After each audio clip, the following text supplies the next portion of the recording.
Jaguar Wright just said something that sent shockwaves through the music industry, and once you hear it, you'll understand why so many powerful names are suddenly staying quiet. She claims Diddy is sitting on tapes connected to Jay-Z, the kind of tapes that don't just embarrass people but end careers, rewrite history, and expose how deep the silence really goes. And the craziest part? Jaguar says she's ready to reveal what others have spent years trying to bury, while accusing major platforms of trying to take control of the footage themselves. You didn't click this video by accident. You clicked because you've heard whispers about tapes, leverage, and secrets that were never meant to see the light of day. In this video, we're breaking down what Jaguar Wright is actually alleging, why Jay-Z's name is almost completely missing from a major Netflix documentary about Diddy, and how one overlooked woman's story sits at the center of it all. This isn't about gossip. It's about patterns, timing, and questions no one wants to answer. Stay with me, because once these pieces connect, you'll see why this story feels darker, bigger, and far more controlled than anyone wants to admit publicly exposed. The story does not begin with tapes. It begins with silence. The kind of silence that only exists when powerful people agree not to speak. Jaguar Wright says that silence has been protecting the same names for decades, and according to her, one of those names has managed to stay almost completely untouched while chaos unfolds around everyone else. She claims that while the world watches Diddy face public scrutiny, there is another figure standing just outside the frame, carefully avoiding attention, carefully avoiding questions, and carefully avoiding the spotlight. That figure, she alleges, is Jay-Z. Jaguar Wright is not new to controversy, and she is not new to making accusations that many people once dismissed. But time has a strange way of changing how those accusations are received. Years ago, when she spoke about Diddy, she was ignored, ridiculed, and labeled unstable. Today, many of the things she claimed are being openly discussed in courtrooms, documentaries, and lawsuits. That history is what makes her current claims harder for some people to dismiss, even though they remain unproven and deeply contested. According to Jaguar, the reason Jay-Z's name remains largely absent from the conversation is not coincidence. She alleges it is strategy. She points to the recent Netflix documentary focused on Diddy and asks a simple question that has no easy answer. How does a man who shared the same rooms, the same parties, the same business circles, and the same rise to power barely appear in a story that claims to expose an entire era of hip-hop excess? Jaguar suggests the answer lies in what people are afraid to say out loud. Last question. I asked you to do this earlier, but I just want you to do it even more, go detailed. What do you predict will happen next in the future? You know, it's like you see it before it happens. Kathy White's true killer is going to be unveiled, and it's not a man, and that woman died. She claims that Diddy possesses tapes connected to Jay-Z, footage that allegedly contains moments never meant for public consumption. She does not describe the tapes in detail, but she repeatedly emphasizes their power. According to her, these are not scandal clips meant for gossip blogs. These are tapes that, if real, could permanently alter reputations, relationships, and legacies.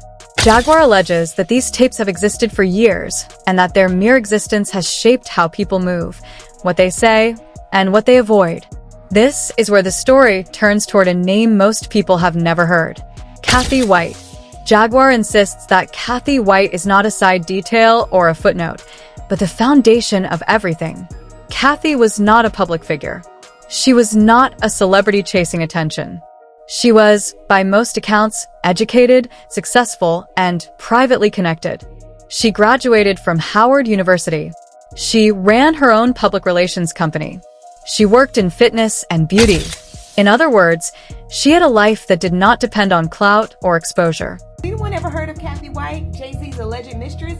Yes, let's talk about it. Miss Kathy White was a fitness and beauty expert, baby. She graduated from Howard University and she was the CEO of her own PR company. Now, she was rumored to be Jay-Z's mistress because one night in Las Vegas at Tao nightclub, she was seen with model Claudia Jordan sitting at Jay-Z's table with P. Diddy. It was rumored that the whole entourage was there to see a boxing match, but Beyonce was not in attendance, sweetheart. Just Claudia and Kathy. According to industry rumors, Kathy White had a relationship with Jay-Z that was never publicly acknowledged. For years, it remained whispers. Speculation passed quietly among insiders. That changed in 2010 when photographs surfaced of Kathy sitting at Jay-Z's table at a nightclub in Las Vegas called Tao. Diddy was there. Model Claudia Jordan was there. Beyoncé was not. The images spread quickly, and suddenly people wanted to know who Kathy White was and why she was sitting so comfortably beside one of the most powerful men in music. At first, Kathy reportedly denied everything. She claimed she did not know Jay-Z and dismissed the rumors. But the photographs existed and journalists continued to push. According to reports, Kathy eventually indicated she was considering telling her side of the story. She did not confirm details, but she did not shut the door either. That moment, Jaguar suggests, is where everything changed. The timeline that follows is what fuels suspicion. In late August 2011, Jay-Z and Beyoncé publicly announced they were expecting their first child at the MTV Video Music Awards. The announcement dominated headlines worldwide. Days later, in early September 2011, Kathy White was dead at the age of 28. She had no known serious health conditions. She had no public history of illness. And yet, suddenly she was gone. What happened next is where questions multiply. Reports about Kathy's death were inconsistent. Some sources claimed she called emergency services herself, saying she felt unwell. Others stated she was found unresponsive. Early reports allegedly referenced blunt force trauma, while later statements shifted to a brain aneurysm. Details were unclear. Full reports were not widely released. Toxicology information was never publicly detailed. Within a short period of time, Kathy White's online presence disappeared. Social media accounts vanished. Information dried up. And just as quickly as her name had entered the public conversation, it faded out again. Jaguar Wright claims this was no accident. She alleges that Kathy White died under unfair and frightening circumstances and insists that powerful people know exactly what happened. She has publicly stated that Kathy died screaming, a phrase she repeats to emphasize fear and urgency rather than to provide specifics. She claims responsibility lies within the highest levels of power, though she stopped short of offering physical evidence. This is where Diddy re-enters the story. Jaguar alleges that Diddy was present during key moments surrounding Kathy White and that he knows details the public does not. She claims that Diddy's knowledge, combined with the alleged tapes, created a dynamic where silence became survival. According to Jaguar, Diddy has been holding information for years, information that could implicate others if released. She even challenges him directly in public statements, urging him to speak about Kathy White as a way to tell the truth. The implication is heavy, but it remains an allegation. Jaguar suggests that the reason Jay-Z has remained publicly untouched is not innocence or absence, but protection. She alleges that networks of influence, media control, legal power, and strategic silence have kept certain names clean while others burn. She frames the entire situation as a controlled narrative, one where only selected villains are allowed to fall. By the end of this first chapter, nothing has been proven. There are no tapes shown, no documents released, no charges filed. What exists instead is a pattern of claims, timelines, and unanswered questions. Jaguar Wright's voice sits at the center, loud and unfiltered, challenging an industry that she says has mastered the art of selective truth. And as the story moves forward, one question lingers above everything else. If these allegations are false, why does so much feel deliberately unfinished? And why do so many powerful names seem determined to keep it that way? That sense of something unfinished is exactly where the story deepens. Because according to Jaguar Wright, the silence surrounding these allegations is not passive. She claims it is actively maintained. In her view, the industry does not simply ignore uncomfortable truths. It manages them. It redirects attention, reshapes narratives, and decides which names are allowed to be spoken and which ones are quietly erased from the conversation. She argues that the most dangerous position in this system is not being accused, but being too protected to even be questioned. This belief is what leads Jaguar to one of her most controversial claims. She alleges that the Netflix documentary focusing on Diddy was never meant to expose the entire truth. Instead, She suggests it was designed to contain the damage. According to her, the documentary tells a story that feels complete on the surface while carefully avoiding deeper connections. She points out that many people who were allegedly present during key moments in Diddy's career are either barely mentioned or not mentioned at all. In her view, this omission is not accidental. It is deliberate. Jaguar argues that documentaries of this scale do not happen without cooperation. Lawyers review footage. Networks approve edits. Powerful stakeholders protect interests. She claims that when a documentary manages to expose one figure while keeping others almost invisible, it is often because boundaries were agreed upon long before the cameras rolled. This is why she believes Jay-Z's near absence is significant. Not because it proves guilt, but because it suggests influence. She extends this argument to other industry figures as well. She notes how certain executives, producers, and collaborators appear briefly or not at all, despite being deeply embedded in the same circles. According to Jaguar, this selective storytelling allows the public to believe the problem was isolated rather than systemic. One villain, one fall, one resolution. The rest of the structure remains intact. At this point in the narrative, Jaguar introduces another layer, one that moves beyond business relationships and into fear. She claims that tapes have been a currency in the industry for decades. Not gossip tapes, but leveraged tapes. Footage recorded without consent. Moments captured to ensure loyalty. Evidence held not to be released, but to be remembered. According to her, these tapes create invisible chains, binding powerful people together in silence. She does not claim to possess these tapes herself, but she insists she has seen evidence of how they are used. She alleges that Diddy, specifically, understood the value of documentation. In her telling, the tapes connected to Jay-Z are not isolated incidents, but part of a larger culture where power is enforced through exposure threats rather than contracts. Whether these claims are true or not, they frame the story as one about control rather than scandal. The discussion then circles back to Kathy White because Jaguar insists her death cannot be separated from this system. She alleges that Kathy was not just a personal risk, but a structural risk. If Kathy went public, Jaguar claims, it would not only damage Jay-Z's image, but unravel carefully maintained narratives. It would force questions about timing, relationships, and decisions that had long been buried under success and branding.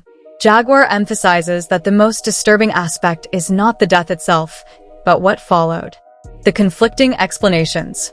The lack of transparency. The disappearance of digital footprints. In an era where everything is archived, she finds it suspicious that so little verifiable information remains. She does not present evidence, but she repeatedly asks why clarity was never provided, why reports changed, why closure never came. From there, Jaguar introduces a theory that has circulated quietly for years but remains unproven. The idea that Kathy White may have been pregnant at the time of her death. She stresses that this has never been confirmed publicly and that no official documentation supports it. However, she claims that people close to Kathy believed it to be true. If accurate, Jaguar argues, the implications would be explosive, especially when viewed alongside the public pregnancy announcement made just days earlier. This theory leads into broader speculation about media distraction. Jaguar suggests that major announcements can function as shields, redirecting attention away from emerging risks. She does not accuse anyone of planning events, but she questions the coincidence of timing. In her view, the industry understands how to move public focus quickly and efficiently, especially when reputations are at stake. As the story expands, Jaguar turns her attention to another major figure, 50 Cent. While many viewers see his documentary as an act of exposure, Jaguar questions his motivations. She suggests that power vacuums are opportunities, and that removing two dominant figures from the industry would naturally elevate whoever remains. This is not an accusation of wrongdoing, but a commentary on ambition and positioning. She argues that power rarely disappears. It transfers. And in her telling, everyone involved understands that. She claims that this is why alliances shift, narratives change, and loyalties dissolve. According to her, the industry is not driven by morality, but by survival. Whoever controls the story controls the future. Jaguar's criticism does not stop with artists. She extends it to executives, networks, and institutions. She alleges that legal protections, NDAs, and settlements have been used to silence victims and witnesses alike. She claims that people who tried to speak were marginalized, labeled unstable, or pushed out entirely. She positions herself as someone who accepted exile rather than silence. One of the most unsettling claims she makes is about the removal of her interview from a major television platform. After publicly criticizing powerful figures, she alleges that the footage was taken down within a short period of time. She frames this as evidence of influence, though no official explanation was provided. Whether coincidence or consequence, it reinforced her belief that certain lines are not meant to be crossed publicly. By this point in the story, the viewer is no longer focused on individual guilt. The narrative has shifted toward systems. Influence. Fear. Control. Jaguar is no longer simply accusing people of wrongdoing. She is accusing the industry itself of being designed to protect the most powerful at all costs. And yet, despite the darkness of these claims, nothing concrete has surfaced. No tapes. No charges. No confirmed evidence. Only voices, timelines, and patterns that feel unsettling without being definitive. This tension is intentional. It keeps the story alive. It invites debate rather than closure. One idea becomes clear. If Jaguar Wright is wrong, then her claims will eventually collapse under scrutiny. But if she is even partially right, then the story is far from over. Because systems built on silence do not break quietly. They fracture slowly, revealing cracks long before they fully collapse. As the story reaches its most unsettling phase, Jaguar Wright shifts from describing the system to naming what she believes is its final outcome. According to her, silence does not last forever. It only delays exposure. She argues that when pressure builds long enough, someone eventually breaks, not out of morality, but out of self-preservation. In her view, the current scrutiny surrounding Diddy represents that breaking point, not because he was the worst actor, but because he became the most vulnerable one. Jaguar claims that this vulnerability is precisely why the alleged tapes matter now more than ever.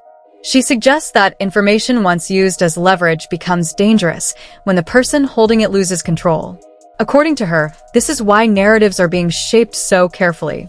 If one figure falls while others remain untouched, the system survives. If the connections become too clear, everything collapses. That is the balance she believes powerful interests are trying to maintain. At this stage, Jaguar introduces one of her most controversial ideas. She suggests that Jay-Z is not simply a passive figure waiting for events to unfold, but an active strategist navigating the fallout. This is not presented as evidence, but as her interpretation of patterns she claims to have witnessed for years. She argues that Jay-Z's strength has always been his ability to move quietly, allowing others to absorb damage while he remains insulated. She supports this interpretation by pointing to history. Former partners who fell out of favor. Business relationships that ended with one side thriving and the other disappearing. Careers that stalled while his continued to rise. None of this proves wrongdoing, but Jaguar believes it reveals a consistent approach to power. According to her, survival in the industry depends less on talent and more on positioning. This theory leads her to make a bold suggestion. She claims that Jay-Z may benefit from Diddy's downfall, regardless of whether the allegations against Diddy are true or false. In her view, removing a figure who allegedly holds damaging information eliminates risk. Once the risk is gone, the past can remain buried. She frames this not as justice, but as strategy. Jaguar then revisits the idea of fear, emphasizing that fear does not require proof to function. She argues that the belief that tapes exist is enough to shape behavior. People do not need to see evidence if they believe someone else has seen it. According to her, this is how silence spreads. One rumor becomes policy. One threat becomes law. She also addresses the audience directly at this point, challenging viewers to question why so many stories remain unresolved. She asks why deaths with conflicting reports never receive follow-ups. Why documentaries avoid certain names. Why interviews disappear. She does not claim to have all the answers, but she insists that the absence of answers is itself meaningful. The narrative then returns briefly to Kathy White, not to restate details, but to highlight what Jaguar believes is her symbolic importance. In this story, Kathy represents the cost of proximity to power. Whether or not the rumors surrounding her are accurate, Jaguar argues that her disappearance from public memory reflects how quickly inconvenient people are erased. The lack of closure becomes part of the warning. From there, Jaguar broadens her focus beyond individual cases. She alleges that the industry has normalized secrecy through legal mechanisms, non-disclosure agreements, settlements, private arbitration. She claims these tools were originally designed to protect privacy, but have instead been weaponized to silence truth. According to her, victims are paid to forget, witnesses are paid to stay quiet, and everyone else is paid to look away. She further claims that when silence fails, character assassination begins. Those who speak are labeled unstable, unreliable, or bitter. Their credibility is questioned until the message no longer matters. Jaguar positions herself as an example of this process. She acknowledges her own controversial reputation but argues that dismissal is easier than investigation. As the narrative approaches its conclusion, Jaguar makes it clear that she does not expect immediate vindication. She suggests that exposure does not happen in one dramatic moment. It happens in fragments, leaks, whispers, lawsuits, quiet removals. She believes the current moment is only the beginning of a longer unraveling, not the end. She also challenges the idea that justice will come from institutions. In her view, courts, networks, and corporations are too entangled to pursue full accountability. She suggests that truth, if it emerges at all, will come from those who have nothing left to lose. People no longer protected by money or reputation. People already pushed out. The final tension of the story rests on one unanswered question. If tapes exist, will they ever surface? Jaguar does not predict their release. She does not promise proof. Instead, she suggests that the threat of exposure may be more powerful than exposure itself. As long as uncertainty remains, behavior can be controlled. She closes her argument by warning that cycles repeat. She believes that each generation of the industry convinces itself it is safer, smarter, and more ethical than the last, only to recreate the same structures under new names. According to her, the faces change, but the rules remain. At the end of the story, nothing is resolved. No allegations are confirmed. No accusations are proven. What remains is a network of claims, timelines, and patterns that challenge the audience to decide what they believe. Jaguar Wright positions herself not as a judge, but as a witness, insisting that silence has protected too many people for too long. Whether her claims withstand scrutiny or collapse under it remains to be seen. But the discomfort they create is undeniable. They force questions that many would prefer not to ask. And as long as those questions remain unanswered, the story cannot truly end. It can only pause, waiting for the next crack to appear.